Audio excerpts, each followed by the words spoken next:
ಸ್ನೇಹಿತರೆ, ಸ್ವಾಮಿ ವಿವೇಕಾನಂದರು ಹೇಳಿದಂತೆ ಏಳಿ ಎದ್ದೇಳಿ ಗುರಿ ಮುಟ್ಟುವ ತನಕ ನಿಲ್ಲದಿರಿ ಎಂಬ ಪ್ರೇರಣಾತ್ಮಕ ಮಾತುಗಳು ನಿಮ್ಮೆಲ್ಲರಿಗೂ ಪ್ರೇರಣೆಯಾಗಿರಲಿ. ಪ್ರತಿಯೊಬ್ಬರೂ ಒಂದೊಂದು ಕನಸುಗಳನ್ನು ಕಟ್ಟಿಕೊಂಡಿರುತ್ತಾರೆ. ಒಳ್ಳೆಯ ಮನೆ ಬೇಕು, ಒಳ್ಳೆಯ ಉದ್ಯೋಗ ಬೇಕು, ಕುಟುಂಬ ಸುಖಕರವಾಗಿರಬೇಕು, ಸಮಾಜದಲ್ಲಿ ಗೌರವ ಸಿಗಬೇಕು ಎಂದು ಬಯಸುತ್ತಾರೆ. ಆದರೆ ಒಂದು ಪ್ರಶ್ನೆ, ನಮ್ಮ ಕನಸುಗಳಿಗಾಗಿ ಎಷ್ಟು ಶ್ರಮಿಸುತ್ತೇವೆ ಅನ್ನುವುದು. ಬಹಳ ಜನರು ಮೊದಲ ದಿನ ಉತ್ಸಾಹದಿಂದ ಪ್ರಾರಂಭಿಸುತ್ತಾರೆ. ಎರಡನೆಯ ದಿನ ಸ್ವಲ್ಪ ಕಡಿಮೆಯಾಗುತ್ತದೆ. ಒಂದು ವಾರದ ನಂತರ ಆಸಕ್ತಿ ಕಳೆದು ಹೋಗುತ್ತದೆ. ನಂತರ ತಮ್ಮ ಅದೃಷ್ಟವನ್ನು ದೂಷಿಸುತ್ತಾರೆ. ಸ್ನೇಹಿತರೆ, ಯಶಸ್ಸು ಅನ್ನುವುದು ಒಂದು ದಿನದಲ್ಲಿ ಸಿಗುವಂಥದ್ದು ಅಲ್ಲ.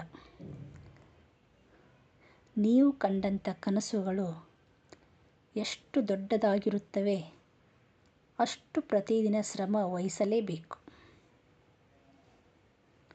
ಭೂಮಿಯಲ್ಲಿ ಬೀಜ ಬಿತ್ತಿದ ತಕ್ಷಣ ಫಲ ಕೊಡುತ್ತಾ? ಇಲ್ಲ ತಾನೇ. ಅದಕ್ಕಾಗಿ ಬಿತ್ತಬೇಕು, ಗೊಬ್ಬರ ಹಾಕಬೇಕು, ಟೈಮ್ ಟು ಟೈಮಿಗೆ ನೀರು ಬಿಡಬೇಕು. ಮುಂದೊಂದು ದಿನ ಆವಾಗ ಫಲ ಕೊಡುತ್ತದೆ. ಹಾಗೆ ಯಶಸ್ಸು ಅನ್ನುವುದು ಕೂಡ. ನಾವು ಶ್ರಮ ವಹಿಸುವುದನ್ನು ಕೆಲವು ಜನ ನೋಡಿ ನಗಬಹುದು, ಅಪಹಾಸ್ಯ ಮಾಡಬಹುದು. ಆದರೆ ನಮ್ಮ ಗುರಿ ಮುಟ್ಟುವ ತನಕ ನಾವು ನಿಲ್ಲುವುದು ಬೇಡ. ಹಾರುವ ಹಕ್ಕಿಗೆ ಗಾಳಿಯ ವಿರುದ್ಧ ಹೋರಾಟ ಇದ್ದಾಗಲೇ ಅದು ಎತ್ತರಕ್ಕೆ ಹಾರುತ್ತದೆ. ಇಂದು ನೀವು ಎದುರಿಸುತ್ತಿರುವ ಕಷ್ಟಗಳು, ಜನರ ನಿಂದನೆಗಳು ನಿಮ್ಮಲ್ಲಿ ಇನ್ನೂ ಬಲಿಷ್ಠರನ್ನಾಗಿ ಮಾಡುತ್ತವೆ. ಕಲ್ಲು ಶಿಲೆಯಾಗಲು ಅನೇಕ ಹೊಡೆತಗಳನ್ನು ಸಹಿಸಿಕೊಳ್ಳುತ್ತದೆ. ಅದೇ ರೀತಿ ಒಬ್ಬ ವ್ಯಕ್ತಿ ಯಶಸ್ವಿಯಾಗಲು ಅನೇಕ ಪರೀಕ್ಷೆಗಳನ್ನು ಎದುರಿಸುತ್ತಾನೆ. ನೀವು ಜೀವನದಲ್ಲಿ ಯಾವ ಗುರಿ ಇಟ್ಟುಕೊಂಡಿದ್ದೀರಿ?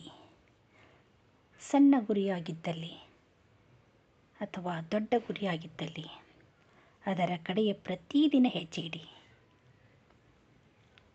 ಯಾಕೆಂದರೆ ನಿರಂತರತೆ ಅನ್ನುವುದು ಯಶಸ್ಸಿನ ನಿಜವಾದ ರಹಸ್ಯ. ನಿಮ್ಮ ಕನಸು ದೊಡ್ಡದಾಗಿದ್ದರೆ ಶ್ರಮ, ತಾಳ್ಮೆ ಕೂಡ ಅಷ್ಟೇ ದೊಡ್ಡದಾಗಿರಬೇಕು. ಬೆಳಗ್ಗೆ ಬೇಗ ಏಳುವುದು ಕಷ್ಟ, ಕಲಿಯುವುದು ಕಷ್ಟ,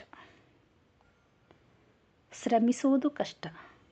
ಆದರೆ ಸ್ನೇಹಿತರೆ, ಇಂದು ಕಷ್ಟಪಟ್ಟು ಕೆಲಸ ಮಾಡುವವರು ಬೇಗ ತಮ್ಮ ಗುರಿಗಳನ್ನು ತಲುಪುತ್ತಾರೆ. ನನ್ನ ಗುರಿಗಾಗಿ ನಾನು ಕೆಲಸ ಮಾಡುತ್ತೇನೆ, ನನ್ನ ಕನಸಿಗಾಗಿ ನಾನು ಹೋರಾಡುತ್ತೇನೆ. ಸೋಲು ಬಂದರೂ ಮತ್ತೆ ಎದ್ದೇಳುತ್ತೇನೆ. ಯಾಕೆಂದರೆ ಸೋಲು ಅಂತಿಮವಲ್ಲ, ಅದು ಯಶಸ್ಸಿನ ಕಡೆಗೆ ಕೊಂಡೊಯ್ಯುವ ಪಾಠ. ನಿಮ್ಮ ಭವಿಷ್ಯ ನಿಮ್ಮ ಕೈಯಲ್ಲಿದೆ. ಕನಸು ಕಾಣಿ, ಕನಸಿಗಾಗಿ ಶ್ರಮಿಸಿ. ಒಂದು ದಿನ ನಿಮ್ಮ ಯಶಸ್ಸು ನಿಮ್ಮ ಬಗ್ಗೆ ಮಾತನಾಡುತ್ತದೆ. ಅದಕ್ಕಾಗಿಯೇ ಸ್ವಾಮಿ ವಿವೇಕಾನಂದರು ಏಳಿ ಎದ್ದೇಳಿ ಗುರಿ ಮುಟ್ಟುವ ತನಕ ನಿಲ್ಲದಿರಿ ಎಂದು ಹೇಳಿದ್ದಾರೆ. ಈ ವಿವೇಕಾನಂದರ ಸ್ಫೂರ್ತಿದಾಯಕ ಮಾತುಗಳು ಎಲ್ಲರ ಕನಸುಗಳನ್ನು ನನಸು ಮಾಡಲಿ. ಈ ವಿಡಿಯೋ ಇಷ್ಟವಾದರೆ ಲೈಕ್, ಶೇರ್, ಕಮೆಂಟ್ ಮಾಡಿ ಹಾಗೂ ಸಬ್ಸ್ಕ್ರೈಬ್ ಮಾಡಿ. ಧನ್ಯವಾದಗಳು.